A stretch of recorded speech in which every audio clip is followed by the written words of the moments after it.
दोस्तों, क्या आपने कभी सोचा है कि धातु के टुकड़े को छूना लकड़ी को छूने से ज्यादा ठंडा क्यों लगता है, भले ही उनका तापमान समान हो? इस वीडियो में हम इस सामान्य सी घटना के पीछे का वैज्ञानिक कारण पता लगाएंगे, जो कि थर्मल सेंसिटिविटी और भौतिक गुणों पर आधारित है।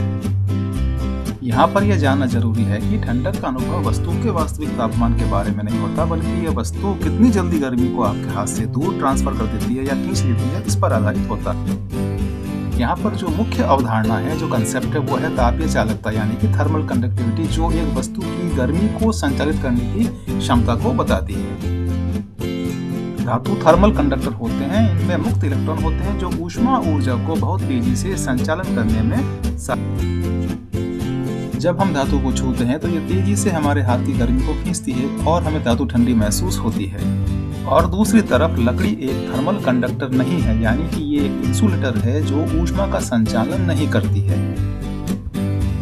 जब हम लकड़ी को छूते हैं तो ये हमारे हाथ से गर्मी को बहुत धीमी गति से स्थानांतरित करती है, क्योंकि गर्मी जल्दी नहीं खींची जाती है, तो हमारा हाथ अपनी गर्मी बनाए रखता है और लकड़ी हमें गर्म महसूस होती है। तो इसलिए याद रखें कि कमरे जैसे एक नियंत्रित वातावरण में धातु और लकड़ी दोनों ही एक ही परिवेश के एक ही तापमान पर होते हैं। तो अब आप समझ गए होंगे कि ठंड का अनुभव धातु के तापमान से नहीं होता है, बल्कि यह इस बात से होता है कि हमारे हाथ से गर्मी को कितनी जल्दी खींचा जाता है। इसी प्रकार की रोचक जानकारी के लिए जुड़े रहिए साइंस क्लासेस से।